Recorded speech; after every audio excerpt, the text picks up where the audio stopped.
EJ, what does it mean that Savion Hyder was on a visit to Tennessee and Michigan landed a running back, Jonathan Brown? What does it mean for the Savion? I mean, is this a replacement? Does this signify how Michigan feels on Hyder? What's going on here? No, it has nothing to do with Hyder. This is one Michigan was working on behind the scenes. They just wanted to make sure they had all their ducks in a row. Now, Jonathan Brown, not really a hot commodity or a guy that, recruiting fans will really know or Michigan fans will really know. Didn't announce his offer or anything. He actually camped with Michigan twice. He went to one of their satellite camps in Detroit and then made it to an on campus camp. He measured in at 6'1, 200 pounds, posted a 40-inch vertical, ran a 4.55 40 laser time. So those testing numbers really propelled him into that two spot. Michigan always planned to take two running backs this cycle. If you remember early on, they were trying to sell the Sonic and Knuckles package duo of Javian Osborne and Savion Hyder. But I always thought that it was going to be difficult to land a high profile running back along with Savion Hyder, or even a really good running back along with Savion Hyder. Everybody knows Hyder is the guy at running back for Michigan. So again, it was going to be very, very difficult to land any type of significant ball carrier. So I think with Jonathan Brown, you get a guy who, again, posted those testing times. He's high upside. He gives you someone in that room. If you miss on Hyder, you have a high upside guy. You can work back on some of the other running back targets you missed on because the Hyder cloud was hanging over Michigan. And if you land Hyder, you have a project running back to work with alongside him. So again, has nothing to do with how they were feeling with Savion Hyder. They just really liked this kid at camp. Most of the other running back targets went off the board. So they are still full steam, all in. They are still very, very optimistic in Ann Arbor about where they sit with Savion Hyder. Are you optimistic? I mean, this weekend is the Tennessee official visit. His Michigan visit now a little bit in the rear view as we head into this dead period. How are you feeling about where Michigan stands with Hyder? I'm still very optimistic. I mean, I still think it's Michigan and Tennessee. I think Ohio State is really faded here. I think Georgia, I got to listen to a little bit of Jake Rowe there. Looks like they have some other options at running back. So, yeah, I mean, I still feel like it's Michigan, Tennessee. And look, Hyder's not going to commit off a visit high to Tennessee.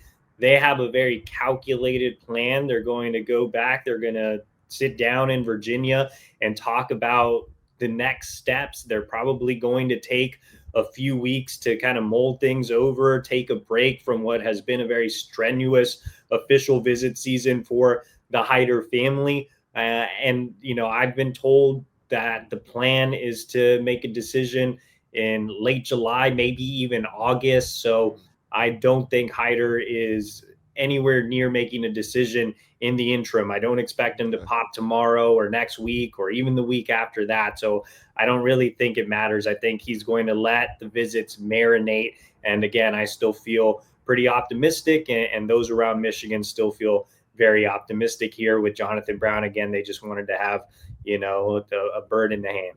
Yeah, and we're going to get an update from Tennessee on Savion Hyder here later in the show, but there's a couple more elite prospects on campus. Edge Carter Meadows made it in.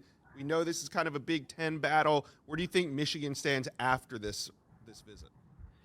Yeah, I'm looking forward to talking more with Carter Meadows going into the visit. I felt really optimistic about Michigan's chances. I think Michigan did a really good job this weekend of continuing to sell, offering the best of both worlds. If you remember last cycle, Michigan landed five-star offensive lineman Andrew Babalola. They put together a really strong NIL package for Babalola, but for him, it came more down to the fact that Michigan had elite development along with an elite education.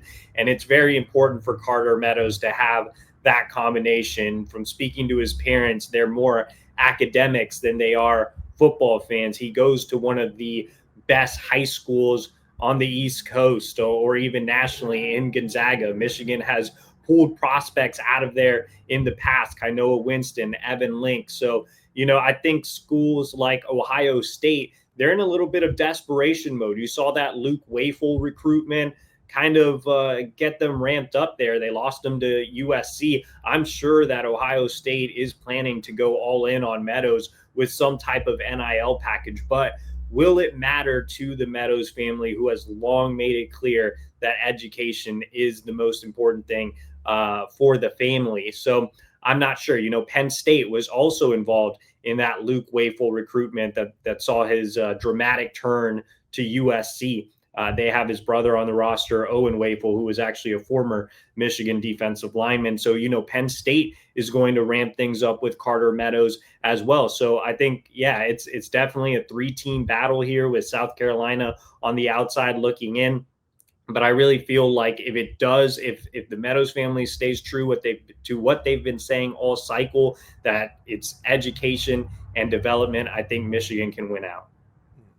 One more question. All right. We saw Brady Smigiel was on campus. Always great to see your committed quarterback there, especially when you got Calvin Russell on campus. Now, Calvin Russell from South Florida has been taking visits. We know the Miami Hurricanes, Florida Gators, Florida State Seminoles are all trying to hold him in state, but he looks like one that could get out of the Sunshine State. What do you think of Michigan and Calvin Russell? And did it help that Brady was on campus with him? I think it helped that Brady was on campus with him because they share the same agent.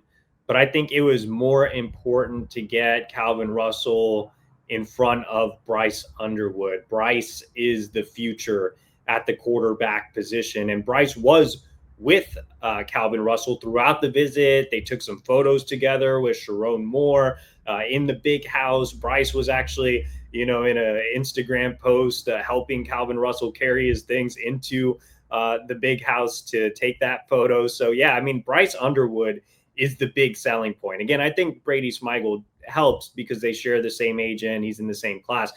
But it's clear Bryce Underwood is the future. He's already the face of the program for the most part. And if you're Michigan, you needed to sell Calvin Russell on two things that didn't have to do with NIL. One is playing with Bryce Underwood and knowing that you can come in with a former 5-star quarterback and things are going to look different at that position from last year, where Michigan had plenty of struggles at the quarterback position. And number two, buying into the new offense, the fact that it's supposed to be more balanced. They're supposed to throw the ball more under new offensive coordinator Chip Lindsey. I think Michigan did really hone in on those two factors. I think the fact that Russell's agent was with him on the visit means Michigan did talk business, did talk numbers, and you have to with a guy like Calvin Russell, especially considering the other schools involved from Oregon to LSU to Miami. All of those schools are very willing to play the NIL game, especially at the wide receiver position.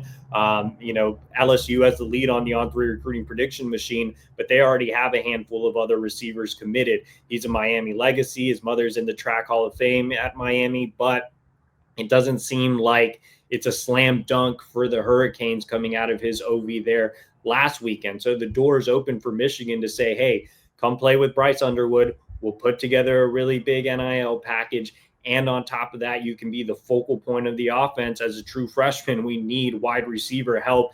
You can come be the guy here. So, yeah, I mean, I think this visit definitely helped Michigan, but looking forward to gathering more information over the next 24 hours. All right, EJ Holland with the Wolverine big visit weekend up there in Ann Arbor. Thanks for dropping by the Inside Scoop. Yeah, appreciate it, Josh.